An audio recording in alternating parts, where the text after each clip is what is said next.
decíamos que Paraguay logra este grado de inversión, sin duda la noticia del año, pero también hay un desafío de mantenerlo. Entonces, me gustaría empezar, Amílcar, haciendo ese repaso de lo que hicieron otros países con características similares al nuestro para poder mantener el grado de inversión una vez que lo consiguieron. Porque bueno, no nos podemos comparar con Estados Unidos, pero sí quizás con algún otro país de Latinoamérica que también tiene grado de inversión. Sí, gracias Gladys. Bueno, muy buenos días para todos. Un gusto realmente compartir con ustedes este panel.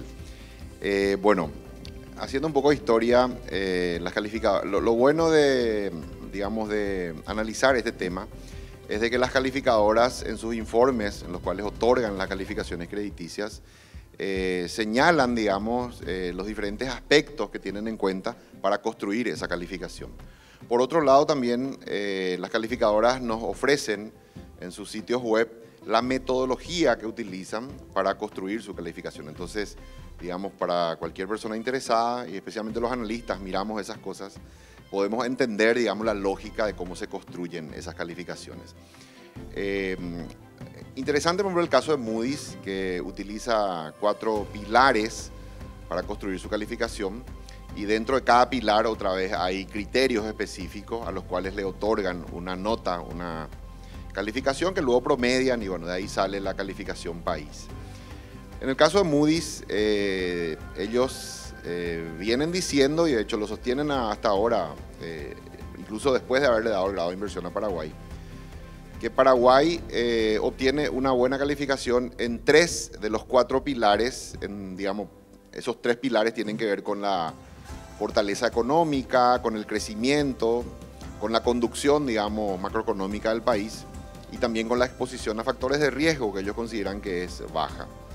Sin embargo, hay un pilar que se denomina, así literalmente, fortaleza de las instituciones, y dentro de ese pilar hay un indicador que se llama fortaleza de la sociedad civil y del sistema de justicia.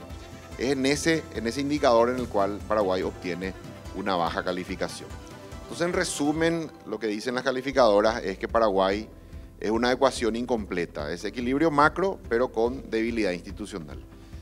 A pesar de eso, alcanzamos el grado de inversión, pero en el propio informe en el cual Moody's nos otorga el grado de inversión, señala, ¿verdad?, los desafíos que tiene Paraguay hacia adelante, de ir mejorando en ese aspecto de la mayor independencia del Poder Judicial, del sistema de justicia, ¿verdad?, que incluye al Poder Judicial y también a la Fiscalía, ¿no?, y a los órganos extrapoder, por ejemplo, encargados de los controles, como la Contraloría, etcétera, ¿no?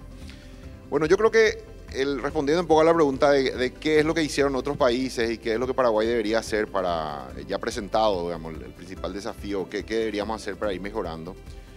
Yo creo que los países son procesos culturales, se van como generando ciertos consensos alrededor de ciertas ideas de cómo debemos actuar, de cómo somos en Paraguay, la forma paraguaya de hacer las cosas, ¿verdad?, en contraposición a la forma uruguaya de hacer las cosas o la forma chilena de hacer las cosas.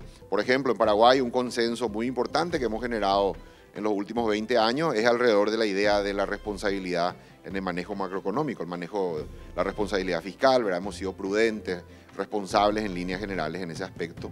Y ningún gobierno, de todos los que hubo en estos 20 años, en estos últimos 20 años, ningún gobierno ha cuestionado, ha cambiado eso, ¿verdad? Yo siempre comento, ¿no?, a los inversionistas que vienen a Paraguay una anécdota de que cuando gana Lugo las elecciones en Paraguay, el ministro de Hacienda que nombra es el mismo ministro que sirvió en el gobierno anterior, ¿verdad?, de otra fuerza política a la cual lo había derrotado. Y la misma política se mantuvo, ¿verdad?, de equilibrio macro. El ministro Borda ha sido, digamos, un ministro bastante prudente, diría yo. Tuvo superávit fiscal en los 8 años y medio que estuvo al frente del Ministerio de Hacienda. Entonces eso demuestra, ¿no?, de que a pesar de los cambios incluso de diferentes facciones políticas en el gobierno, la política de responsabilidad fiscal se ha mantenido.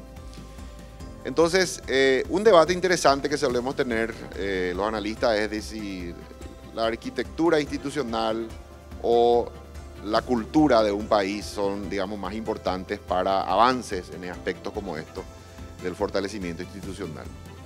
Por un lado, la arquitectura institucional, que es el cómo se diseñan las instituciones, cuál es el marco legal, sin duda que es importante, Pero habría que preguntarse, ¿verdad? A ver si solo con eso se resuelve, se logra que un país, porque si la respuesta fuera así, entonces diseñando correctamente el marco institucional y las leyes, entonces ya lograríamos los objetivos, ¿no? Un ejemplo es el esquema que funciona en el sistema de justicia. Tenemos un Consejo de la Magistratura, que es el filtro de entrada de los magistrados, y un jurado de enjuiciamiento de magistrados, que es el organismo depurador, ¿verdad? De salida de aquellos, digamos, magistrados que no cumplen correctamente con su rol. Y, digamos, están representados diversos estamentos en ambos órganos.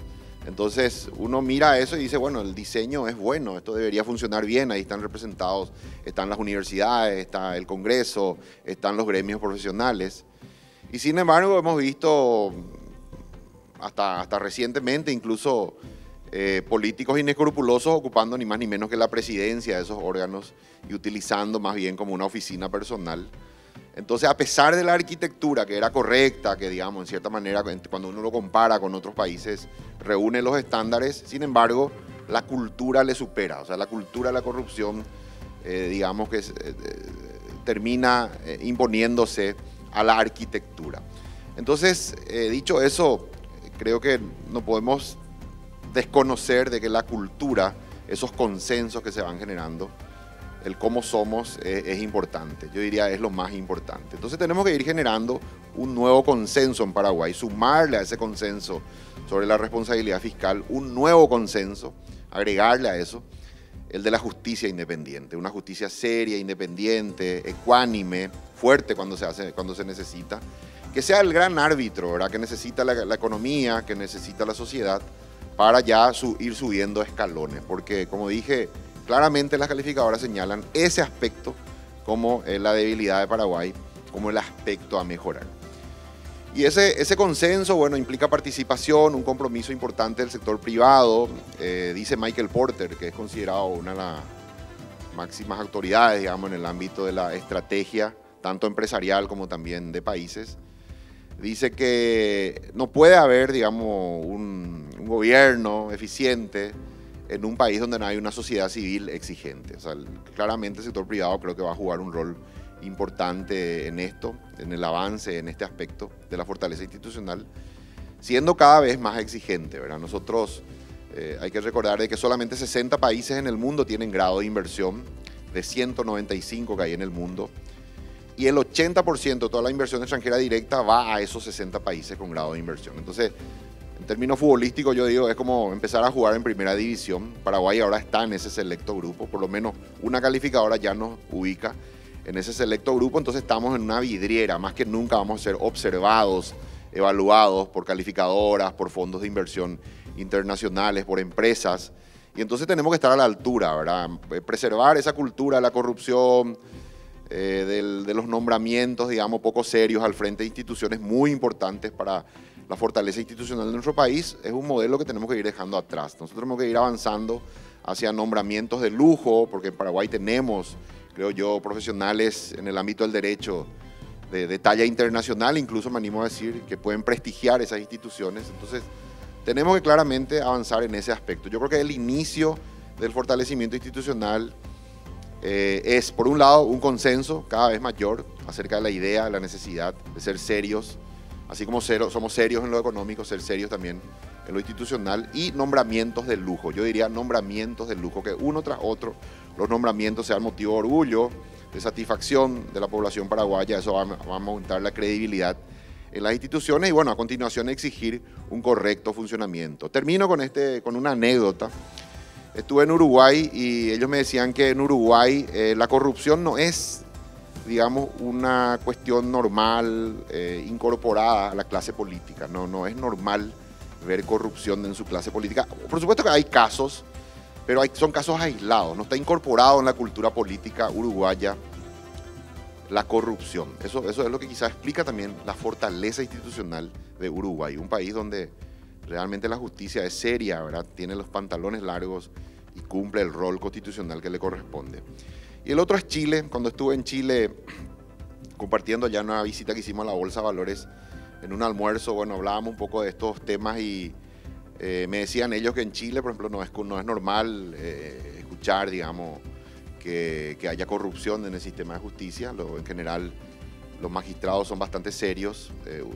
Yo recuerdo que a finales del gobierno, del mandato del presidente Piñera, a partir de una noticia que se publicó de un contrato que había, de una concesión que se había otorgado a una mina, y salieron ciertas noticias, ¿no?, de sospechas de que el presidente Piñera podría haber favorecido a amigos. Estando él en el ejercicio de la presidencia, la Fiscalía le inicia una investigación. Para un ejemplo nomás de cómo la Fiscalía chilena, el peso que tiene de no temblarle el pulso para iniciarle ni más ni menos que una investigación a un presidente en funciones, un empresario de los más ricos de Chile, no importa, ¿verdad? Porque, bueno, consideraron que correspondía. Hay que recordar que también el Congreso de Chile le inició un juicio, un impeachment, ¿verdad?, que finalmente no terminó en la destitución, pero de todas maneras las instituciones funcionaron. Entonces, me decían ellos en Chile, por ejemplo, nunca se te ocurra intentar sobornar a un carabinero, ¿verdad?, porque no lo vas a lograr. Los carabineros son muy serios en Chile. Probablemente vos vas a terminar preso si intentás sobornar a un carabinero. Entonces, nada más pongo un pequeño ejemplo de cómo la fortaleza de las instituciones para dos países de la región, para no ir muy lejos, Uruguay y Chile, son, creo que, un ejemplo a tomar en cuenta. De ellos han recorrido ya ese proceso, hay un consenso en la sociedad acerca de la idea de que el país tiene que ser, digamos, serio en lo institucional. Y bueno, así les va, ¿verdad? Chile, un país con grado de inversión, viene promediando en la última década 14.000 millones de dólares por año de inversión extranjera directa. Uruguay viene promediando 3.000 millones de dólares por año y Paraguay 300 millones de dólares por año. Entonces, solamente comparando con Uruguay, 3.000 contra 300, la relación es 10-1. Ahí podemos ver de manera enfática, creo yo, los grandes beneficios de ser serio, de ser un país con equilibrio macro, pero además con fortaleza institucional. Bueno, César Amílcar acaba de mencionar suficientemente las características de los mejores alumnos de Latinoamérica, digamos, Uruguay, Chile. Y me gustaría tener también tu visión sobre Paraguay en particular y nuestro escenario económico-político en este momento.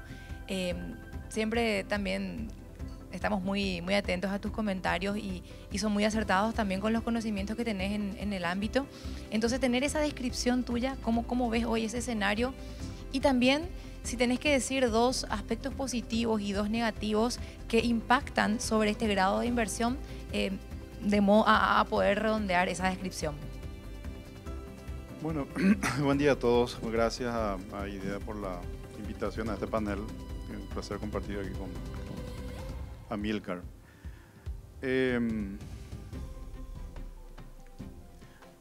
Felicito, yo creo que el primer panel donde estaban funcionarios de tres instituciones, principales funcionarios de tres instituciones del área económica, refleja un poco el por qué hemos tenido grado de inversión después de un periodo bastante largo de tiempo, ¿verdad? Como que transmite la señal o la idea de que hay gente muy competente administrando esas políticas públicas macroeconómicas muy importantes, ¿verdad?, y con una independencia importante de influencias coyunturales, ya sean políticas o sectoriales, ¿no?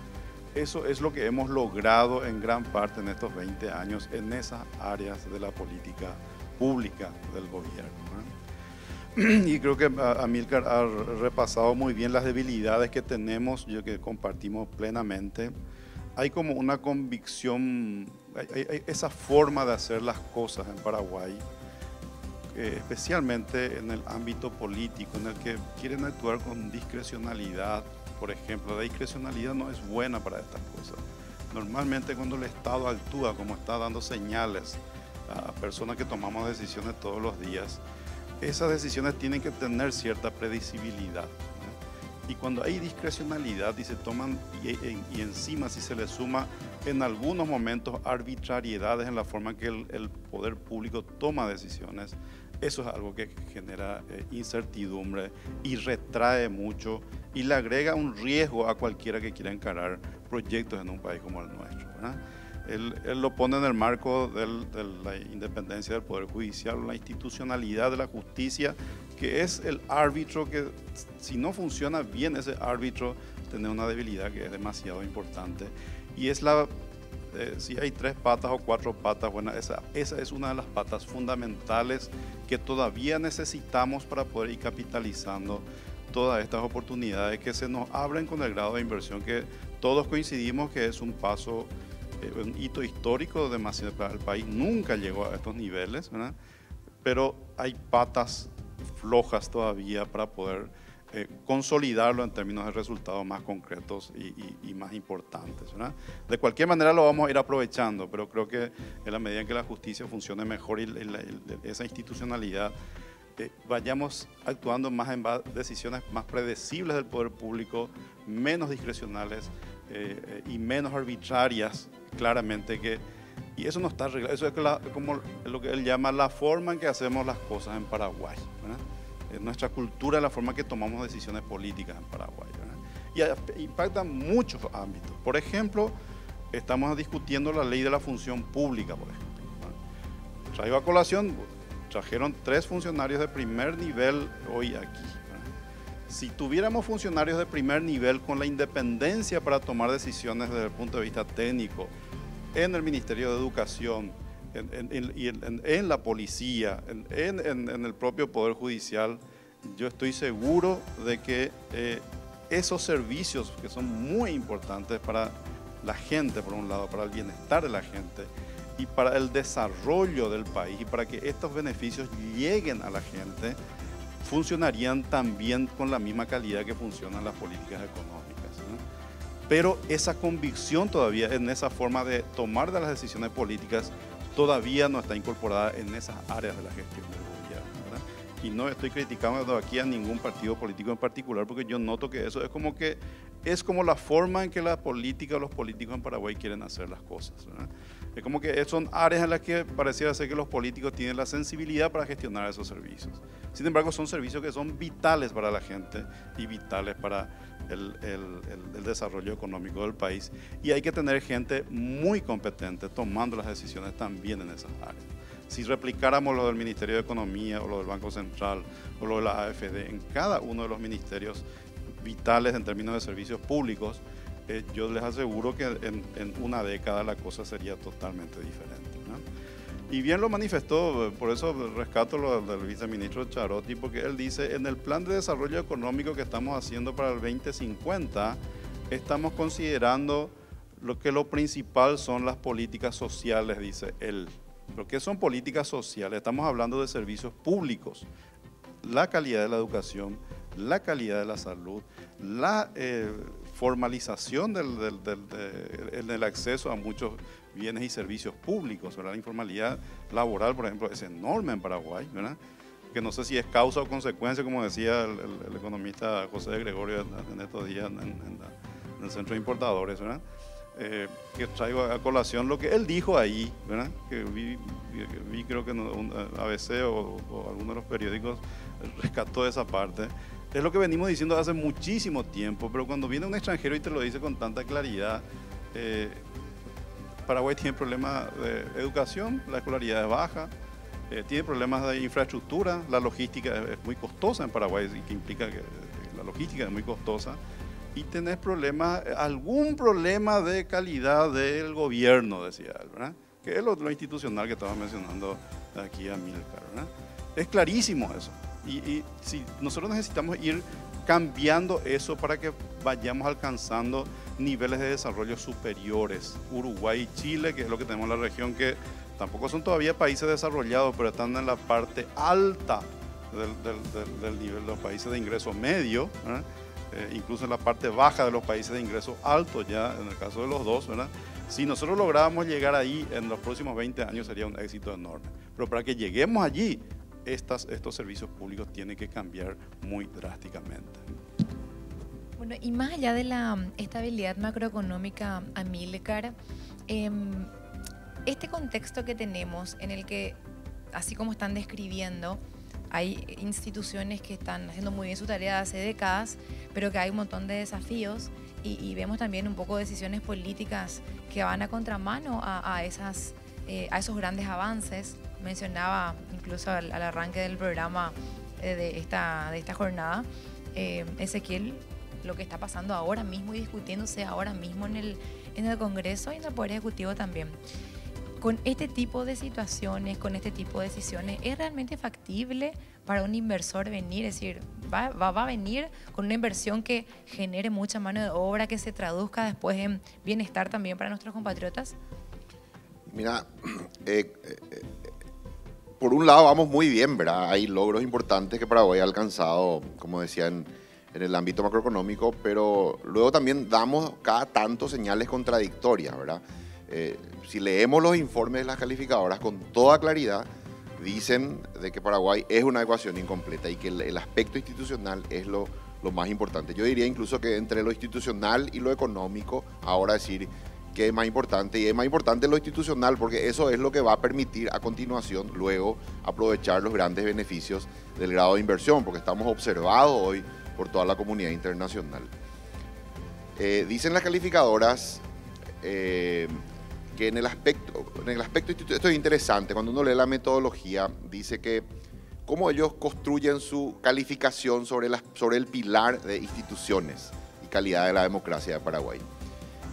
En el caso de Moody's dice que ellos se apoyan fuertemente en otro informe, que es un informe que publica el Banco Mundial, que se llama Worldwide Governance Indicators, sería como indicadores de gobernanza global, que evalúan una serie de aspectos como calidad del sistema de justicia, la cantidad de fallos o la cantidad de digamos, casos que terminan impunes, cuestiones como la calidad de las leyes, del funcionamiento correcto del Congreso, libertad de prensa, el respeto a los derechos humanos. O sea, son una serie de aspectos que tienen que ver con la calidad institucional. Y a partir de eso el Banco Mundial, que no tiene nada que ver con las calificadoras, repito, es el Banco Mundial el que otorga una calificación a los países. Son 6 aspectos los evaluados. Y bueno, nuevamente Paraguay sale mal en el aspecto de funcionamiento del sistema de justicia. Últimamente también este tema de la persecución a la sociedad civil es algo que se va a reflejar en informes posteriores en este ranking del Banco Mundial, que a su vez es tomado muy en cuenta. La palabra exacta que utilizan está en inglés, pero dice: nos apoyamos fuertemente en el WGI del Banco Mundial para el pilar institucional. Entonces, creo que hay que tener cuidado con este tipo de cosas, porque si a partir de una persecución a la organización de la sociedad civil, la evaluación en la mirada de los organismos multilaterales, en este caso el Banco Mundial, implica una desmejora en el ranking que ellos elaboran y publican, y que luego toman en cuenta las calificadoras, podría, digamos, eventualmente jugarnos en contra. O sea, podría afectarnos, digamos, en esos avances que hemos tenido para alcanzar el grado de inversión.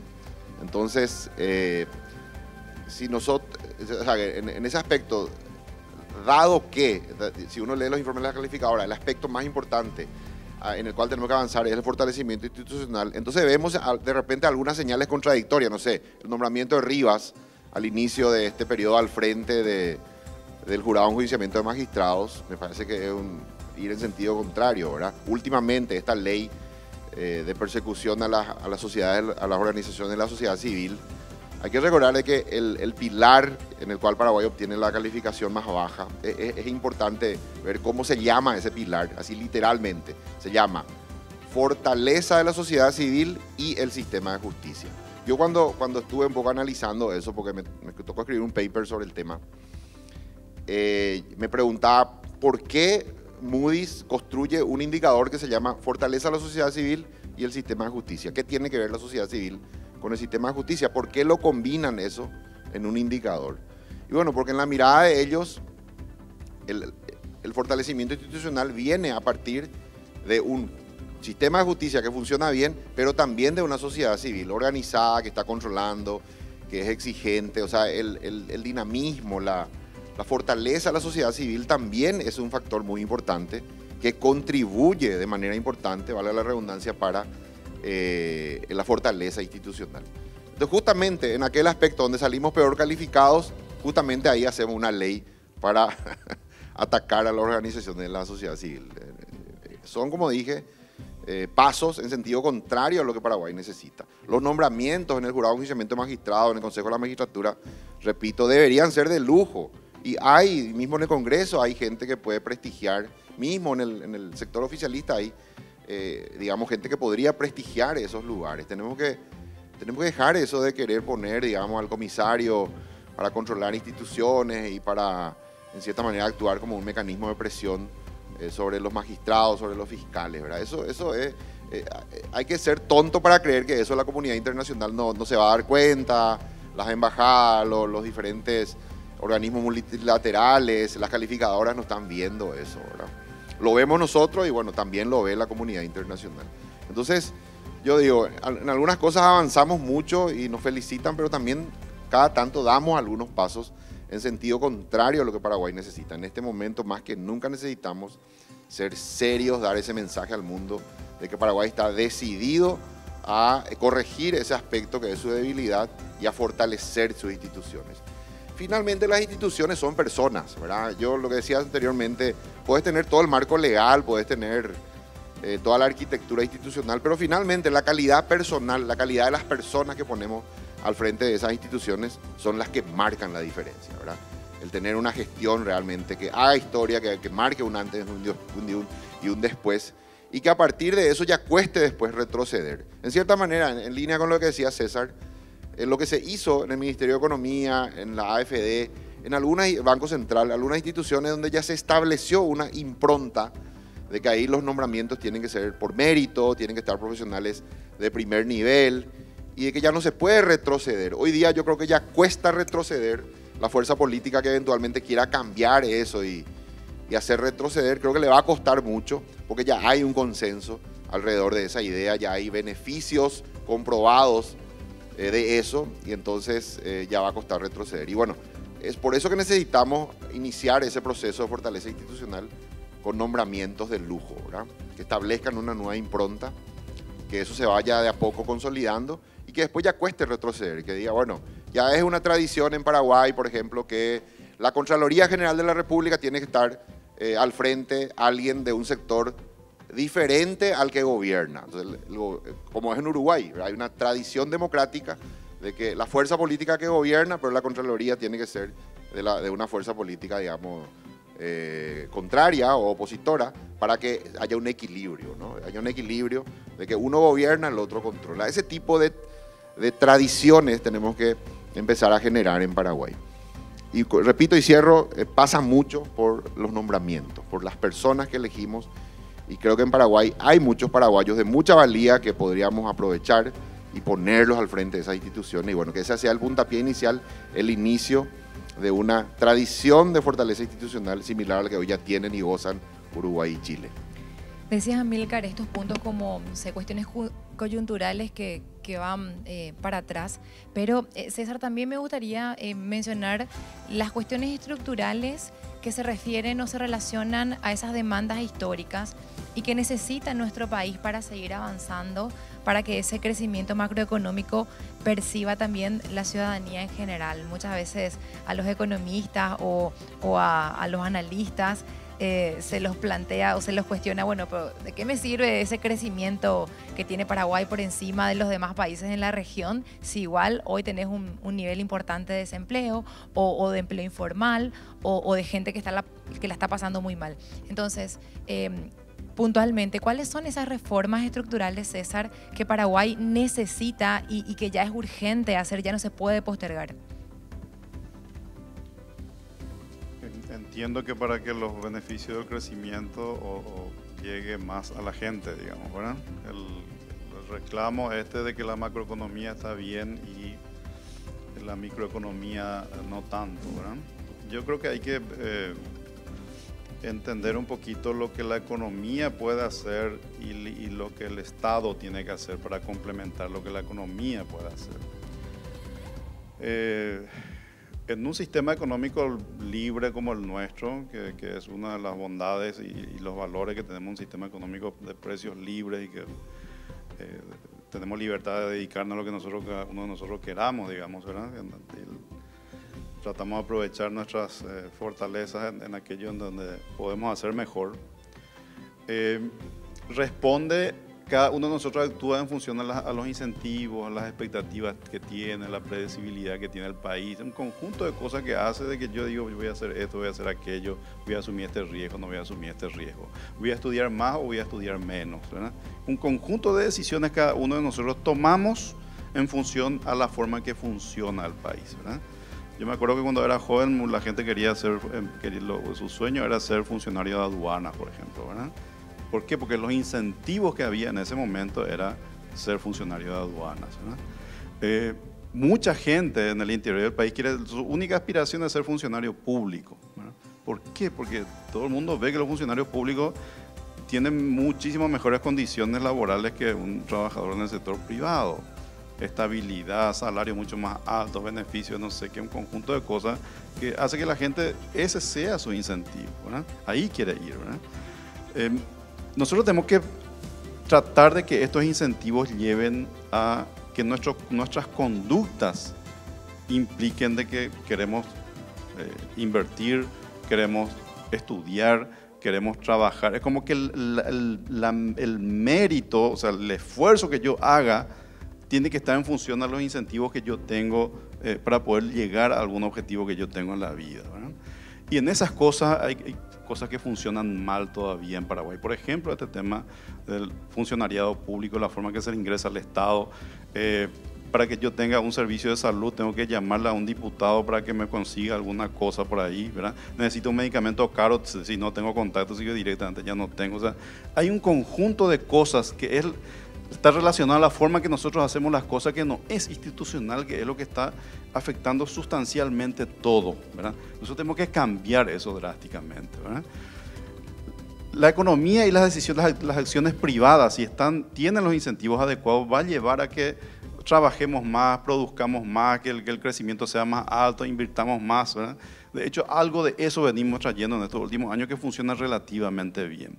¿Qué es lo que tiene que complementar el Estado? Que para que hay servicios públicos que son fundamentales para el bienestar de la gente. El Estado no le va a poder resolver el empleo a la gente, ¿eh? Entonces hay que dar la señal que para entrar al Estado tenés que ser competente. Los concursos públicos son muy importantes para eso. O sea, no es que porque vos le conozcas al diputado tal, vos vas a entrar al Estado. No, para que vos entres al Estado, el Estado llama a concurso con estos requisitos que tenés que tener para poder ser cual maestro, ¿verdad? Vos tenés que cumplir esos requisitos para poder entrar a ser maestro.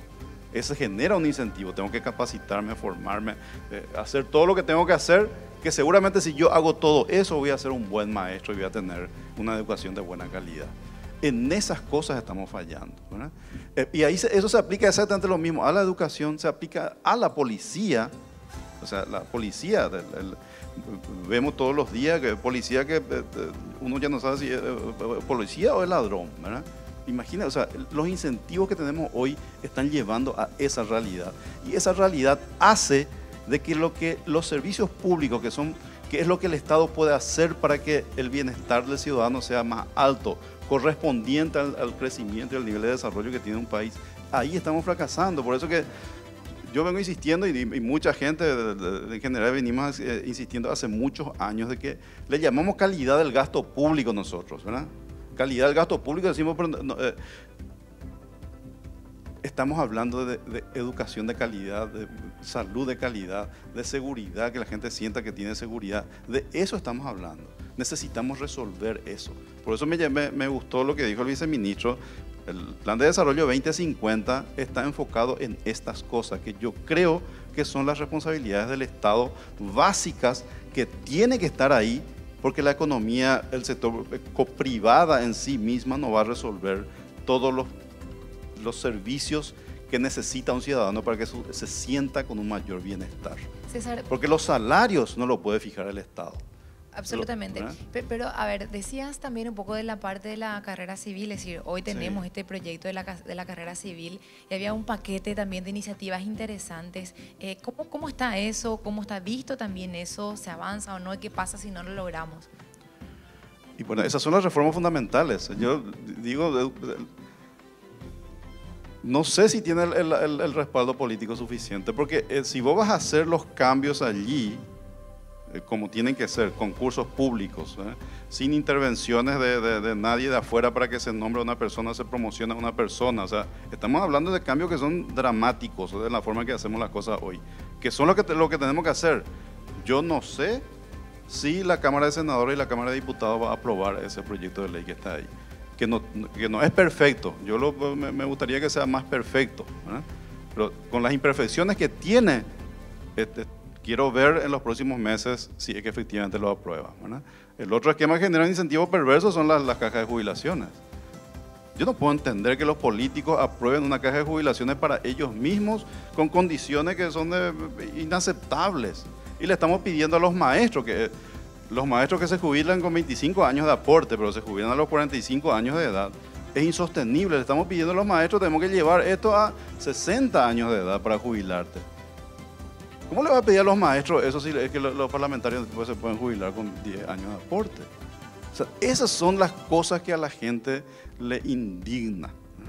Y parece que no toman en cuenta esas realidades. ¿Por qué yo tengo que hacer mi parte del esfuerzo si es que allá la cosa funciona de otra manera?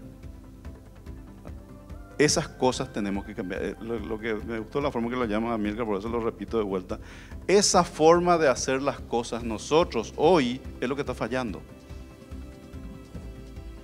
¿Qué dicen los inversionistas, Amílcar? No digas nombres, no te vamos a mandar al frente, pero ¿qué comentarios te hacen sobre esas situaciones que estamos mencionando? Es decir, preguntan, che, ¿qué pasa con esto? Si yo me voy y llevo mi inversión en Paraguay, ¿puede cambiarme las reglas de un día para otro? ¿Cuál es el tipo, digamos, de consultas que te hacen sobre nuestro país? Yo creo que mencionaba hace rato el dato de que Paraguay en la última década estuvo logrando 300 millones de dólares por año de inversión extranjera directa y en el mismo periodo Uruguay 3.000. Yo lo que me doy cuenta es, un poco de mi experiencia práctica, porque trabajo en ese ámbito, ¿no? Y me toca hablar mucho con inversionistas, por ejemplo, de que si las inversiones son pequeñas, quizás no es tan importante ese aspecto institucional o lo que dicen las calificadoras, ¿verdad? En cierta manera, por eso que, por ejemplo, tenemos un gran éxito, cuestiones como la maquila, que está muy bien, ¿verdad? Que tengamos éxito en eso. Pero son, digamos, inversiones pequeñas, ¿verdad? De 1, 2, 3, 5 millones de dólares.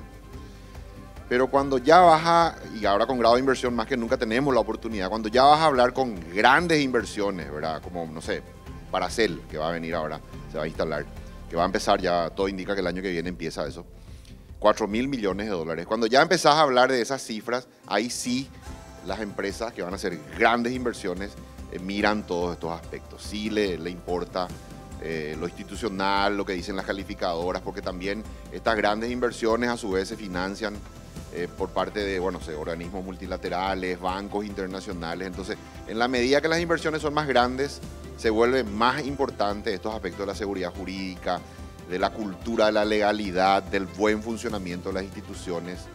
Todo esto se vuelve más importante. Entonces, manteniendo ese esquema actual, así medio poco serio, digamos, con mucha influencia política en el ámbito de la justicia, igual lográs algunas inversiones, ¿verdad? Y el número que dábamos, 300 millones de dólares al año, compuesta mayormente de inversiones pequeñas, pero para dar el siguiente paso, pues si ya va a empezar a operar en un esquema similar al de Uruguay o Chile, donde ya van a venir inversiones de 1.000 millones de dólares para arriba, ya ahí los niveles de exigencia son mayores. Por eso que quiero hacer énfasis en la necesidad de avanzar en ese plano institucional, establecer ya una cultura de la legalidad, una cultura, digamos, de donde la justicia es seria, donde eso se incorpora ya al consenso nacional, equilibrio macro más fortaleza institucional. Y bueno, transmitir, como dije, al mundo el mensaje correcto,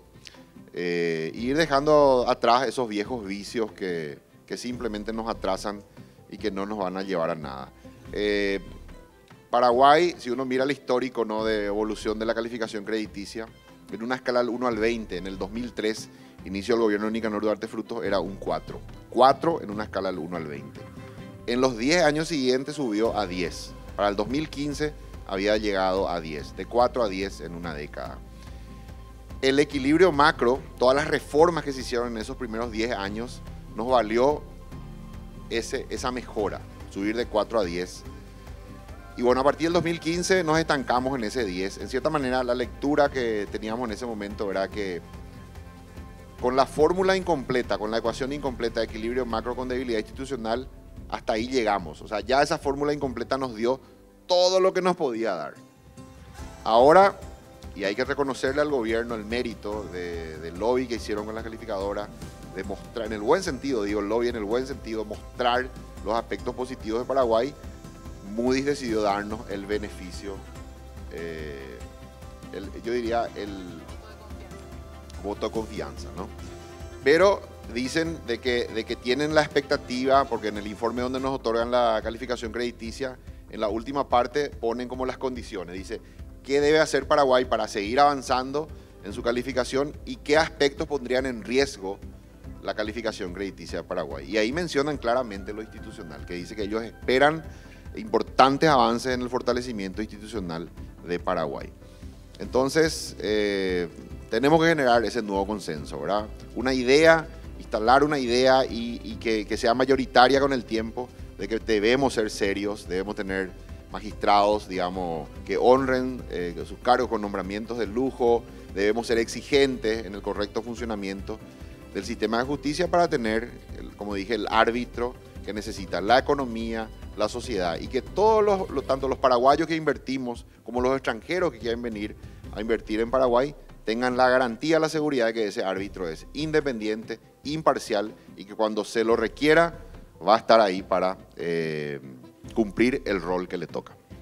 Bueno, y antes de pasar a las preguntas del público, César, ¿qué futuro le espera a Paraguay, en tu opinión, en lo económico-social, si no se abordan esas soluciones para atender las debilidades institucionales que estuvimos mencionando? Yo veo difícil de poder mantener el grado de inversión en esas condiciones, más aún si hay retrocesos, ¿verdad? Yo uso de vuelta la palabra arbitrariedad, ¿verdad? Discrecionalidad en ciertas cosas. O sea, el haber expulsado a una senadora de manera arbitraria, solo porque vos, lo que pasa es que por más que en términos políticos vos tengas todos los votos y qué sé yo, el 100% de los votos, mientras más poder tengas, más responsabilidad tenés las decisiones que tomás. Entonces ahí es donde yo veo que estamos fallando, porque crear una comisión, no sé qué, para investigar no sé qué cosa, es porque yo hago eso porque yo tengo los votos y a mí se me ocurre hacerlo y lo hago, no me importa el resto, ¿verdad? Aprobar una ley por más que el presidente Peña trató más o menos de modificar para que sus efectos no sean tan dañinos, digamos, ¿verdad? Pero el haber aprobado la ley porque se me ocurre a mí aprobar la ley, porque tengo los votos para aprobarlo, esas son las cosas que generan dudas, ¿verdad? Entonces, en el 2012 aprobaron un aumento salarial, yendo al tema económico, aprobaron un aumento salarial del 40% a todos los funcionarios públicos, que descalabró todo el presupuesto ordenado que teníamos en los 10 años anteriores, ¿verdad? ¿Y por qué? Porque se me ocurre a mí, porque yo tengo los votos y tengo los consensos y no me importa el impacto que tenga. Bueno, eso puede ocurrir de vuelta en el futuro. Es como que uno no tiene nunca la seguridad de que efectivamente en este momento tenemos el consenso para nombrar gente buena en la parte económica, qué sé yo. ¿Será lo mismo dentro de 5 años, 10 años? Yo conozco empresarios importantes con quienes hablo y muchos paraguayos, no estoy hablando ni de extranjeros, ¿verdad? Paraguayos que no tienen la seguridad. No tienen la seguridad, ellos tienen dudas. Entonces, cuando uno tiene dudas, actúa en consecuencia de sus dudas. ¿Y por qué tiene dudas? Y porque hay decisiones arbitrarias que se toman en el campo político. Necesitamos cambiar eso, porque si no cuidamos y entendemos cómo es que funcionan las expectativas de la gente, ¿verdad? Porque las expectativas son la guía de todas las decisiones en todo el mundo. También nosotros, ¿verdad? Por más analfabetos que tengamos, tenemos expectativas y actuamos en función a nuestras expectativas y tomamos decisiones, ¿verdad? Va a ser difícil que nosotros podamos decir el siguiente paso. Yo le pongo la responsabilidad a los políticos, porque los economistas hemos hecho nuestra parte de la tarea, digamos, ¿verdad? El sector privado ha hecho la parte de su tarea también, ¿verdad? Pero los políticos todavía no han llegado a ese nivel. Y ese es el principal riesgo que tenemos en los próximos años, que nos genera la duda de si efectivamente, incluso si merecemos luego este grado de inversión. Yo no esperaba lo que nos den, ¿verdad? Me sorprendió positivamente, de hecho, pero me sorprendió, yo no esperaba. Pero bueno, ahora veremos Espero estar todavía dentro de 10, 15, 20 años para ver que efectivamente cómo nos fue, ¿verdad? Bueno, y por último, si pueden decirme en 2 minutos cada uno para responder estas preguntas del público. Primero, ¿por dónde arrancar? ¿Educación, infraestructura o gobernanza? Amílcar y César, según tu análisis también, cómo el sector privado puede involucrarse para fortalecer todo esto e incidir en la mejora institucional si ni siquiera puede acceder a los espacios de poder para equilibrar. Una pregunta a cada uno, si pueden responder por favor en 2 minutos. Bueno, yo creo que la gobernanza, este tema de la fortaleza institucional es lo más importante, porque a continuación podemos concretar mucha inversión privada. Hay que recordar de que Paraguay ya llegó a un tope de endeudamiento público. La relación deuda-PIB ya está, digamos, en un máximo para un país con la presión tributaria que tenemos, ya es un techo. Entonces ya ese modelo de inversión pública financiada con bonos del Tesoro emitidos en el mercado internacional ya no va, digamos, a avanzar mucho. No vamos a poder ya hacer grandes obras de infraestructura por esa vía. Necesariamente vamos a tener que inaugurar una nueva etapa de inversión ya basada más en capital privado, ahora concesiones, alianzas público-privadas, y por eso es que es importante el consolidar ese aspecto institucional. Ustedes habrán visto acá, por ejemplo, nada más para graficar el impacto que tiene la inversión pública en infraestructura pública para luego generar el efecto multiplicador que normalmente viene a continuación. La avenida Molas López, que antes del entubado que se hizo, era un arroyo prácticamente. Cada vez que venía una lluvia importante, eso arrastraba hasta vehículos y personas incluso. Y hoy que se hizo esa infraestructura, una pequeña infraestructura en una parte de la ciudad de Asunción, vemos cómo la cantidad de edificios, ahora la inversión, cómo florece cuando ya la infraestructura pública está. Entonces, otro ejemplo sería Fernando Lamora, ¿verdad?, que hizo su alcantarillado sanitario. Hay muchas oportunidades donde el capital privado está dispuesto a invertir en infraestructura pública que anteriormente lo hacía el Estado. Hoy ya da esa restricción del endeudamiento público topeado.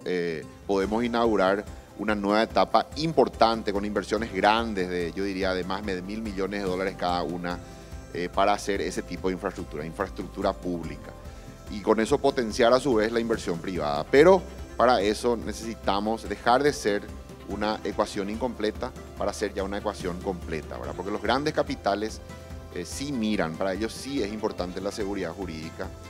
Y si vamos a inaugurar esa nueva etapa con, no sé, una carretera que una Asunción con Encarnación, similar a la que tenemos con Ciudad del Este, no sé si viajaron últimamente, es un placer ir por esa carretera, y es una inversión de, no sé, $500 millones, el que va a poner eso va a mirar, ¿verdad?, el aspecto de la seguridad jurídica a largo plazo, de la seriedad del aspecto institucional de Paraguay. Por eso yo empezaría por ahí, antes que lo económico, que va a venir como resultado. Estoy seguro que Paraguay va a florecer en inversiones si es que dejamos de ser la ecuación incompleta y nos convertimos ya en una ecuación completa. Me decían en Chile, y cierro con esto, Paraguay es la gran promesa de Sudamérica, el próximo país con grado de inversión. Y un poco le agrego a eso, seamos entonces esa gran promesa, la promesa que se cumple, y no terminemos siendo la promesa incumplida. Gracias. Bueno, y César, un poco la pregunta era también cómo puede el sector privado involucrarse para fortalecer la institucionalidad si ni siquiera puede acceder a los espacios de poder. ¿Qué se recomienda?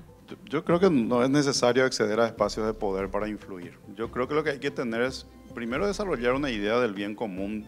O sea, si entramos a defender solo lo que a mí me conviene, mis intereses, ¿verdad?, creo que eso nos lleva como a tratar de sacar la mejor tajada posible de lo que yo puedo sacar de lo que hay. Yo creo que hay que tener una visión que trascienda un poco eso, mirar hacia el interés general, porque si no miramos al interés general, por lo menos en alguna parte de nuestras decisiones esté orientado hacia al bien común, va a ser difícil, ¿verdad?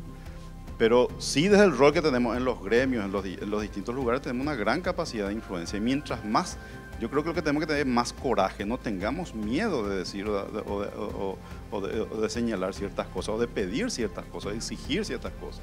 Tenemos que tener coraje. Yo ahí, uno de los sectores que yo rescato, porque a mí lo que me tocó, digamos, de mi juventud hasta acá, los periodistas, ellos tienen coraje después le enfrentan ahí, enfrente le tienen al senador, al diputado y eso yo quisiera ver también.